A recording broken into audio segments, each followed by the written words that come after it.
नमस्कार। आज का यह वीडियो आपके पैनिक अटैक को समझने में आपकी मदद करेगा और आप किस तरह से इसके जाल में फंसते हैं यह भी आपकी समझने में मदद करेगा।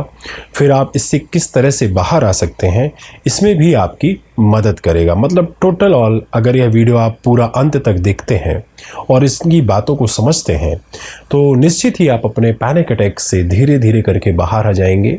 यहाँ पर एक बात कहना चाहता हूँ कि एंजाइटी जो होती है यह एकदम से नहीं होती है, यह धीरे धीरे जड़ें आपके अंदर बनाती हैं और एक दिन फिर जब इसका घड़ा जब भर जाता है तो यह पैनिक अटैक के रूप में आपके सामने प्रस्तुत होती हैं। लोगों का कहना है कि हमें तो पता ही नहीं चलता कि एंजाइटी कब हो गई है और अगर हमें पहले पता होता तो हम इसे कभी होने नहीं देते। लेकिन अगर मैं आपसे एक बात बताऊं मेरे दोस्त कि एंजाइटी धीरे धीरे जन्म लेती है और इसका आपको पता भी होता है लेकिन आप इस पर ध्यान नहीं देते। इसी तरह से सेम पैनिक अटैक भी है कि धीरे धीरे यह अपनी जड़ें आपके अंदर विकसित करता जाता है और धीरे धीरे आप पे यह अपना पूरा वर्चस्व जमाता जाता है, लेकिन आपको इसकी खबर तक नहीं लगती है। खबर होती है लेकिन आप ध्यान नहीं देते हैं। यह किस तरह से है, मेरे पास एक बंदा आया था जो अपने पिछले 10 साल से पैनिक अटैक से पीड़ित था। तो उसकी जो कहानी शुरू हुई थी पैनिक अटैक की, अगर आप समझेंगे तो अगर आपको पैनिक अटैक नहीं है, अगर आपके साथ यह सिम्टम्स हो रहे हैं तो आप भी चौकन्ने हो जाएंगे, जिससे आपका जो पैनिक अटैक है वह धीरे धीरे करके ख़त्म होने लगेगा, इवन वो बढ़ेगा भी नहीं। तो चलिए शुरू करते हैं उस लड़के की कहानी से जिसने अपना जीवन तो बदला ही है, साथ में उसकी कहानी शेयर करके मैं आप लोगों का जीवन बदलना चाह रहा हूँ। देखिए, हर किसी का एक समय होता है जिस समय वह हंसता है, खेलता है, कूदता है, फिल्में देखता है, मज़े करता है और समटाइम्स वह अपने लिए समय भी नहीं निकालता है। अपने लिए मतलब ये है कि अपने शरीर के लिए समय निकालना, अपने मन के लिए समय निकालना यह बेहद ज़रूरी है, पर वह निकाल नहीं पाता है। तो ऐसी ही कुछ इस लड़के की कहानी है जो मैं आपको सुनाने जा रहा हूँ। ध्यान से सुनिए। लड़के का एक जगह किसी बड़े शहर में जॉब लगा। जब बड़े शहर में जॉब लगा तो उसका जो ड्यूटी का जो टाइम था वो 10 to 6 था। पर लेकिन क्या था कि उसे अपने जॉब पे जाने के लिए 2 घंटा 1.5 घंटा पहले निकलना पड़ता था, क्योंकि ट्रैवलिंग टाइम काफ़ी था और इस ट्रैवलिंग टाइम की वजह से उसे एटलीस्ट 8 बजे करीब निकलना पड़ता था। जब 8 बजे निकलता था तब कहीं जाके वह 10 बजे पहुंचता था और अपना काम शुरू करता था। और फिर वह जब शाम को 6 बजे वहाँ से छूटता था तो रात को 8 बज जाते थे आने में। तो वो करता क्या था कि अपने खाने आने के लिए बाहर से ही लेकर आता था, घर में आके खाता था और खा के बढ़िया आराम से बिस्तर में लेट करके अब मोबाइल पे जमाने की चीज़ें देखता था, यूट्यूब, व्हाट्सएप और तरह तरह की सोशल मीडिया, सभी चीज़ों का यूज़ करना। यह जो उसकी डेली की जो क्रियाएं थी, जो डेली का उसका जो नियमावली थी, जो उसकी दिनचर्या थी, यह इसी तरह से चलती जा रही थी। यहाँ पर ना तो वह अपने लिए समय निकाल पा रहा था, ना वो एक्सरसाइज के लिए समय निकाल पा रहा था, ना अपने खाना बनाने के लिए समय निकाल रहा था। जो बाहर से ले आता उसी से अपना गुजारा बसर करता। सुबह के सुबह बस वही एक ब्रेड का पैकेट रख लेता और सुबह के सुबह ब्रेड खा के जाता, फिर बाकी का जो था वो ऑफिस में खाता। यह उसकी दिनचर्या, यह उसका तालमेल हमेशा लगातार इसी तरह से चलता रहा। यहाँ पर एक और बात आपसे बताना चाहता हूँ कि वह सिगरेट का भी सेवन करता था और कभी कभी उसकी जो सिगरेट होती थी वह ज़्यादा हो जाती थी। अब एक दिन क्या हुआ कि यह अपने ऑफिस से लौट रहा था। ऑफिस से लौटते समय इसे बीच रास्ते में समथिंग ऐसे कुछ सेंसेशन हुए कि ऐसा लगे कि इसकी नाक से सांस नहीं आ रही है। एकदम से थोड़ा सा पैनिक हुआ और वहीं पर खड़ा हो गया और थोड़ा थोड़ा ऐसे ऐसे करके जोर जोर से सांसें लेने लगा। थोड़ी देर के बाद थोड़ा वह शांत हुआ, रिलैक्स हुआ। उसने अपने आप से ही बात की, पता नहीं क्या हो गया था। हालांकि इसने इसको नज़रअंदाज कर दिया और यह अपने काम में लग गया। करते करते 15-20 दिन और निकले। 15-20 दिन के बाद कुछ समय और निकला। एक दिन क्या हुआ कि ये अपने घर पे बैठ के बढ़िया से सुट्टा मार रहे थे। सुट्टा मारते मारते क्या हुआ कि इन्हें क्या हुआ, फिर से वही चोकिंग सेंसेशन हुआ। इस बार थोड़ा पहले से ज़्यादा हुए। बहुत ज़्यादा घबरा गया। घबराने के साथ इसने जल्दी जल्दी पानी पिया और अपने सिर पे पानी डाला और इसे अजीब सी घबराहट हुई कि बस अब ये, मतलब समझे ना, कि बस ये पता नहीं क्या निकलने वाला है या XYZ जो भी। इसने उस दिन भी इस बात को नॉर्मल लिया, क्योंकि उसके हाथ में जो जल रही थी डंडिका, स्वर्ण डंडिका, जैसे ही थोड़ा सा नॉर्मल हुआ, 3-4 फूंक मारे और बोला अच्छा हो गया। यहाँ पर भी उसने उसको नज़रअंदाज कर दिया, नज़रअंदाज कर दिया। इसके बाद फिर से कुछ कहानी आगे बढ़ी। महीना 1.5 महीना और चला। इसी तरह से सब चलता रहा। एक दिन यह अपने बिस्तर पर सो रहा था।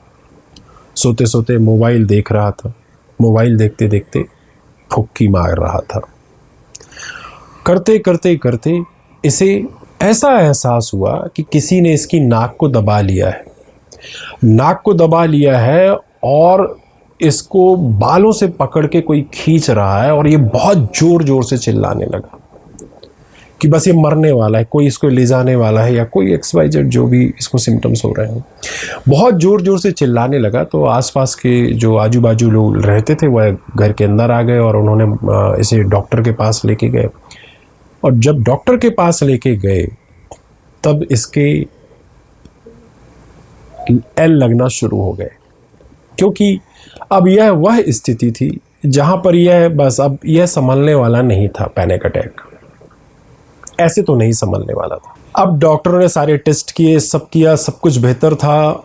हाँ, थोड़ा सा कोलेस्ट्रॉल ज़्यादा था, पर कोलेस्ट्रॉल इसका वह कारण नहीं था। तो उन्होंने कहा कि कुछ नहीं, इसे एंजाइटी और पैनिक अटैक है और यह कुछ दवाइयाँ हैं, हम दे देते हैं, यह खा लेगा, यह ठीक हो जाएगा। इसने वहाँ से दवाइयाँ ली, लेकर आया, खाया, लेकिन क्या हुआ, इसे रेगुलरली से पैनिक अटैक्स आ रहे। वह उसने सोचा कि शायद मेरे साथ कुछ और है, नहीं तो अभी तक तो मैं तो ठीक हो जाता। तो उसने डॉक्टरों को बदलना शुरू कर दिया। अलग एक डॉक्टर, फिर दूसरा डॉक्टर, तीसरा डॉक्टर, चौथा डॉक्टर, करते करते करते जितने उस शहर में थे सबको दिखा दिया। उस शहर में जितने भी जो डॉक्टर थे वह अपर्याप्त हुए उसके लिए। उसने फिर बाहर इंटरनेट फ़ोन कॉलिंग से, जो फ़ोन कॉल पे उनको ट्रीटमेंट मिलता है, वह उस पर भी ट्राई करने लगा। ऐसा कर करके उसने बहुत सारे डॉक्टरों को बदल दिया, लेकिन पैनिक अटैक जो था वह, माय फ्रेंड, वह एज इट इज़ था और एज इट इज़ रहने का कारण भी है। पहले तो चलो कुछ खा भी लेता था इधर उधर का, अब तो खा भी नहीं पा रहा है, बस धुआं मारता जा रहा है, सुट्टा मारता जा रहा है। और पैनिक अटैक था जो उसका, वह दवाइयाँ खाता तो थोड़ी देर के लिए शांत रहता, उसके बाद फिर से उसको उसी तरह की फीलिंग्स होने लगती। किसी ने कहा भूत है, किसी ने कहा प्रेत है, सब जगह जाने लगा, इस बाबा के पास, उस बाबा के पास, सब बाबा को दिखा दिया। जैसे सब डॉक्टर को दिखाया उसने सब बाबा को दिखा दिया, कोई हल निकलने को नहीं था। धीरे धीरे वह बहुत ही ज़्यादा परेशान रहने लगा, बहुत ही ज़्यादा परेशान रहने लगा। यहाँ पर एक इंटरेस्टिंग बात मैं आपसे शेयर करना चाहता हूँ कि इस लड़के की मदद के लिए किसी इसके एक दोस्त ने हमसे बात करी थी। इसके दोस्त ने हमसे बात करी और हमको पूरी सिचुएशंस बताई। तो फिर हमने इन पे काम करना शुरू किया। फिर इनका जो पैनिक अटैक था वह धीरे धीरे ठीक होने लगा। यहाँ पर मैं एक बात बताऊंगा कि यह सिलसिला लगभग 10 साल तक चलता रहा, कि दवाइयाँ लेता रहा, खाता रहा और ऐसे डोलता रहा। ऐसे में जो उसे काम करने जाना था वह काम करने भी नहीं गया। धीरे धीरे इसने वहाँ से छोड़कर अपने गांव चला गया और वह अपने गांव में ही रहने लगा और रेगुलरली से दवाइयों का वह सेवन भी करता रहा, साथ में फुक्की भी मारता रहा।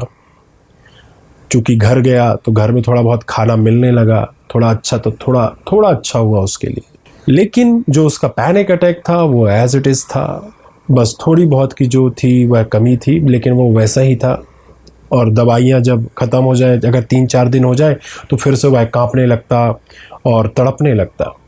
लेकिन उसके मुंह से जो था वो सुट्टा बाहर जा ही नहीं रहा था। सुट्टा भी मारता, दवाई भी खाता, बस मज़े ले रहा था ज़िंदगी के। जैसा कि मैंने आपसे बताया कि उसके दोस्त ने हमसे संपर्क किया था, तो फिर धीरे धीरे हमारी जब उससे बात हुई, जब उसने अपने बारे में सारी डिटेल हमसे बात शेयर करी, तो मुझे इस बात का एहसास हुआ कि शरीर में ऐसी कोई भी चीज़ नहीं है जो आपको शुरुआती तौर पे आपको चेतित ना करे, सूचना ना दे।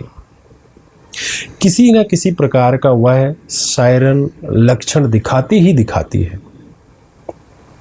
यह कहना गलत है कि एंजाइटी एकदम से हो जाती है, पैनिक अटैक एकदम से हो जाता है। जब उन्होंने हमसे सब शेयर किया तो हमने उनको कहा कि यह तो शुरुआती दौर पे ही पता चल गया था, उसी समय आप अपनी लाइफस्टाइल को सुधार लेते, बिल्कुल सुधार लेते।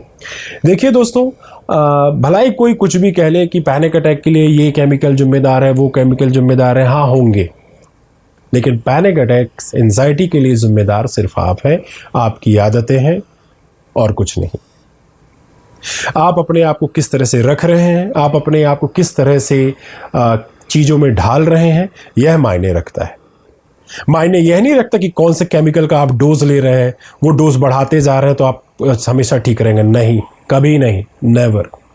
जब तक आप अपने अंदर परिवर्तन नहीं लेकर आएंगे तब तक कुछ भी संभव नहीं है। चाहे आप कुछ भी कर लें, चाहे कहीं से भी ट्रीटमेंट ले लें, किसी का भी ट्रीटमेंट ले लें, जब तक यह नशे में झूमने वाली दवा लेते रहेंगे तो झूमते रहेंगे, फिर झूमते रहेंगे। और जब एक आध दिन सब सोचेंगे कि अब मुझे छोड़ना चाहिए, तो बस तो फिर से वही क्रिया शुरू हो जाएगी, जो आप जिन रास्तों से आप गुजर रहे थे, फिर से उन्हीं रास्तों से आप गुजरने लगेंगे। तो जब हमारी इनसे बात हुई तो हमने सबसे पहले इनके सिगरेट पे काम करना शुरू किया, जो ये स्मोक करते थे। इनका सिगरेट को कम किया, फिर धीरे धीरे इनको छुड़ाया, साथ में इनकी दिनचर्या सुधारी, खाने का समय, उठने का समय, और साथ साथ में इन्हें एक्सरसाइज, योगा और कुछ ऐसी आयुर्वेदिक मेडिसिन का सहारा दिलवाया। धीरे धीरे यह बेहतर होने लगे। एक दिन इन्होंने अपना काम शुरू कर दिया और आज यह बहुत अच्छे से काम कर रहे हैं। इनके पैनिक अटैक भी काफ़ी हद तक कम हो गए। मैं ये नहीं कहता कि पूरे 100% हो गए हैं, पर लेकिन 90% तक तो निश्चित कम हो गए हैं और धीरे धीरे पूरी तरह से घटते जा रहे हैं। बस थोड़े से एक जागरूकता की आवश्यकता है, थोड़े से अपने ऊपर काम की आवश्यकता है और अपने शरीर और अपने मन को समझने की आवश्यकता है। दोस्तों, जिस तरह का लोग लाइफस्टाइल रख रहे हैं, ऐसे में मैं देख रहा हूं कि उनके साथ मानसिक जो समस्याएं हैं वह रेगुलरली से बढ़ती जा रही हैं और इस चीज़ में अब महिलाएं आगे बढ़ती हुई आ रही हैं, क्योंकि महिलाएं जहां काम से लोगों के साथ अपने कदम से कदम मिला रही थी, वहां पर महिलाएं अब नशे के क्षेत्र में भी कदम से कदम मिला रही हैं। इवन वह जो पुरुष है वह उनसे भी आगे निकलती जा रही है नशे के मामले में। तो दोस्तों, आप लोगों से एक रिक्वेस्ट है कि नशा आपका कहीं से भी भला नहीं करेगा। तो जितने भी पैनिक अटैक से पीड़ित लोग हैं, अगर ये उन्हें वीडियो पसंद आई हो तो अपने उन दोस्तों के साथ शेयर करें जो कहीं ना कहीं एंजाइटी और पैनिक से पीड़ित हैं, शायद उनका भी भला हो सके। और अगर इस संबंध में हमसे और भी कुछ जानकारी चाहिए हो तो हमने अपना नंबर डिस्क्रिप्शन बॉक्स में दे रखा है, आप वहाँ से हमसे कॉन्टेक्ट करके अपनी समस्या का समाधान प्राप्त कर सकते हैं।